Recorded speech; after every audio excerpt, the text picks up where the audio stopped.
ओम नमः शिवाय। ओम नमः शिवाय।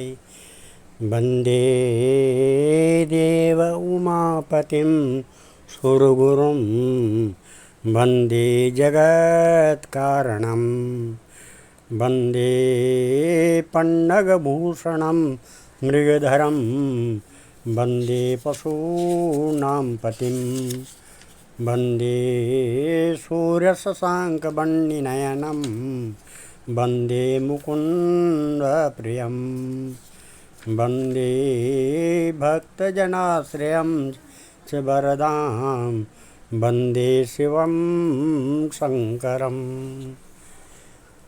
त्रयीं तिस्रोवृत्ति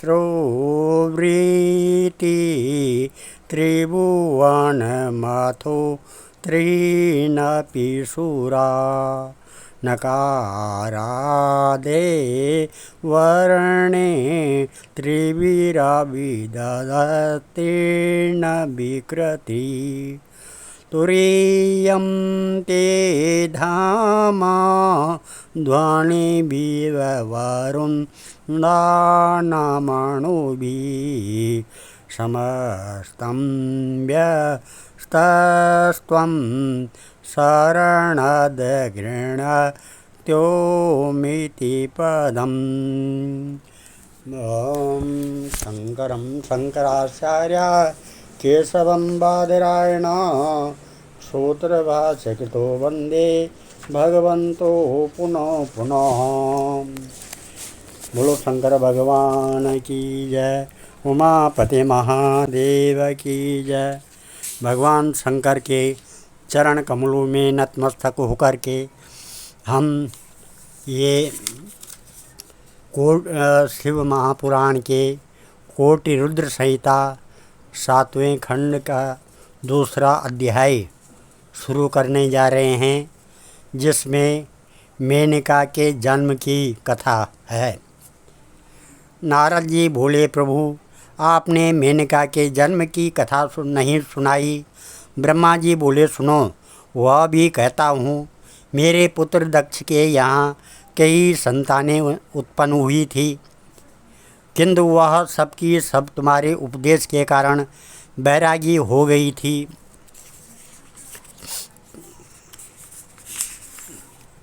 इससे उसको संतोष न हुआ, अतएव फिर उनके यहाँ 60 कन्याएं उत्पन्न हुई, जिनका विवाह उसने कश्यप आदि ऋषियों के साथ कर दिया था। उन 60 कन्याओं में से सुधा नामक कन्या उसने पितरों को दी थी। सुधा के यहाँ 3 कन्याएं उत्पन्न हुई, मेनका, धान्य और कलावती। यह तीनों कन्या साथ ही धर्मस्वरूप भी थी। एक बार वो यह तीनों बहनें क्षीर समुद्र में भगवान श्री विष्णु जी महाराज के दर्शनों की सेवा तथा पूजा के लिए गई। संयोगवश ठीक उसी समय मेरे पुत्र सनकादिक वहाँ पहुँचे। भगवान विष्णु ने समस्त देवमंडल के साथ उठकर उनका स्वागत किया, लेकिन यह तीनों बहनें भगवान श्री सदाशिव जी की माया से मोहित होकर वहाँ चुपचाप बैठी रही। इस पर वह मेरे पुत्र सनकादिक भी भगवान की माया से मोहित होकर क्रोध में भर गए और उन्होंने इन तीनों बहनों को दंडित करना चाहा, और योगेश्वर संत कुमार ने इन बहनों को शाप दे दिया।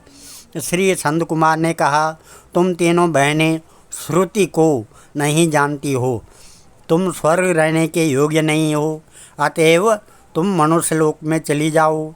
उन्होंने चकित होकर श्री सनत कुमार से हाथ जोड़कर कहा, ऋषिराज, आपका अनादर करने का शाप तो हमें मिल गया, अपितु आपके दर्शनों का जो वरदान हमें मिलना था वह अभी तक प्राप्त नहीं हुआ।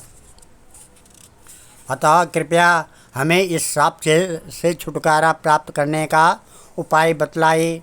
आप कृपा कर हमारे लिए कुछ ऐसा उपाय सोचिए जिससे हम पुनः स्वर्ग को प्राप्त कर सकें।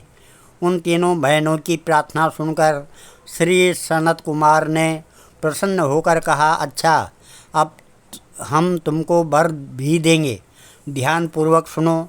तुम में से जो बड़ी है वह राजा हिमालय से ब्याही जाएगी और अब उनके गर्भ से जगत जननी पार्वती को जन्म होगा और श्री भगवान सदाशिव जी महाराज को अपना पति बनाएगी तथा अपने कुल के पापों को नष्ट कर देगी। दूसरी कन्या धन्या राजयोगी जनक की पत्नी होगी, जिसके यहाँ महालक्ष्मी सीता होकर उत्पन्न होगी। तीसरी बहन कलावती द्वापर में महाराजा वृषभानु को प्राप्त होकर श्री राधिका जी को जन्म देगी, जो कि आनंद कंद ब्रजराज भगवान श्री कृष्णचंद्र जी महाराज की प्रिय होगी। ओम नमः शिवाय। ओम नमः शिवाय। अब तीसरा अध्याय इस प्रकार है। हिमांचल के साथ मेनका के विवाह की कथा। जब महाराज हिमांचल मेनका को ब्याह कर अपनी राजधानी को वापस लौटे तो सभी देवता और ऋषि महर्षि उनके पास आए। महाराज ने उन सबका यथा योग्य आदर सत्कार किया। देवताओं ने फिर हिमालय से कहा, हे राजेश्वर, अब देवताओं का कार्य तुम्हारे द्वारा संपन्न होगा। सती के शरीर त्यागने के संबंध में तुमको सब ज्ञात है, अतएव अब तुमको ऐसा उपाय करना चाहिए जिससे कि वह तुम्हारे यहाँ अवतरित हो। यह तभी हो सकता है जबकि तुम उनकी प्राप्ति के लिए तपस्या करो। हिमांचल ने देवताओं के आदेशानुसार तप करना आरंभ कर दिया। मैं और श्री विष्णु सहित देवताओं को साथ लेकर जगत जननी जगदम्बे के पास गए और उनसे कहने लगे, जगत जननी जगत माता, आप सर्वश्रेष्ठ और महान हैं। आपकी महिमा अपार है। हम सब लोग आपकी शरण में आए हैं। अब आप दोबारा अवतार लेकर हम सबके मनोरथ पूर्ण करो, तभी सनकादि के वचन भी पूरे होंगे। हम लोगों की प्रार्थना सुनकर भगवती ने प्रसन्न होकर अत्यंत कोमल तथा मधुर स्वर में कहा, तुम लोगों की इच्छा अवश्य पूरी होगी। महाराज हिमांचल और महारानी मेनका भी इसी उद्देश्य से तपस्या कर रहे हैं और इसके साथ ही साथ भगवान सदाशिव की भी यही इच्छा है। ऐसा कहकर भगवती अंतर्ध्यान हो गई और देवता प्रसन्नचित्त हो अपने धाम को वापस लौट गए।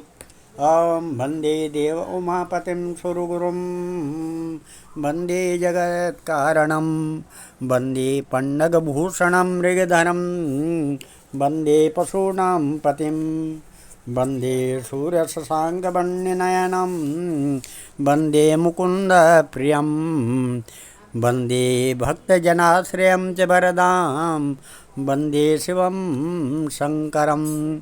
भव सर्वरुद्र पशुपतिरथोग्रसः मां तथा भीमेशानाम् इति यद् विधानाष्टकमिदम् अमोऽस्मिन् प्रत्येकं प्रविचरितदेवाश्रुतिरपि प्रियायास्मे धाम्ने प्रविहितनमस्योऽस्मि भवते।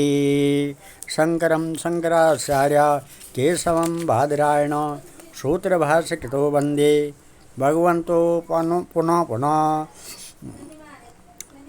ओम नमः बुड़काल भैरव महाराज की जय। ओम नमः देवराज सेव्यमान पावनान्द्रिपङ्कजं व्यालयज्ञसूत्र इन्दुशेखरं कृपाकरं नारदादियोगवृन्दवन्दितं दिगम्बरं काशिकापुरादिनाथ कालभैरवं भजे। भानुकोटिभास्वरं भवाब्दितारकं परं नीलकण्ठ ईप्सितार्थदायकं त्रिलोचनं काल काल अम्बुजाक्ष अक्षशूल अक्षरम काशिकापुरादिनाथ काल भैरवं भजे शूलटङ्कपाशदण्डपाणिमादिकारणं श्यामकाय आदिदेव अक्षरं निरामयं भीमविक्रमं प्रभुं विचित्रताण्डवप्रियं काशिकापुरादिनाथ कालभैरवं भजे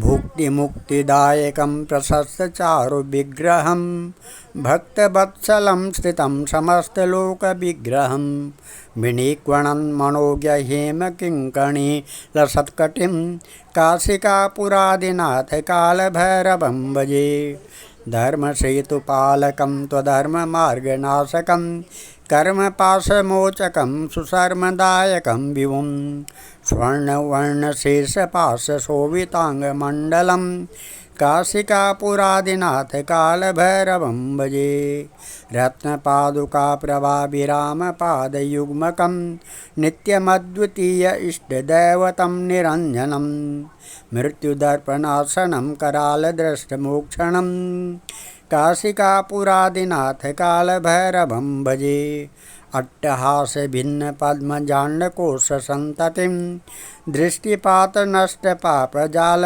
उग्रशासनम् अष्टसिद्धिदायकं कपालमालिकन्दरं काशिकापुरादिनाथ कालभैरवं भजे भूतसङ्गनायकं विशालकीर्तिदायकं काशीवासलोकपुण्यपापशोधकं विभुं नीतिमार्गकोविदं पुरातनं जगत्पतिं काशिकापुरादिनाथ कालभैरवं भजे कालभैरवाष्टकं पठन्ति ये मनोहरं ज्ञानमुक्तिसाधनं विचित्रपुण्यवर्धनं शोकमोहदैन्यलोभकोपतापनाशनं प्रयन्ति कालभैरवान्द्रिसन्निधिं नराध्रुवम् हम आपदुद्धारणाय च विद्महे वटुकेश्वराय धीमहि तन्नो वीरः प्रचोदयात्।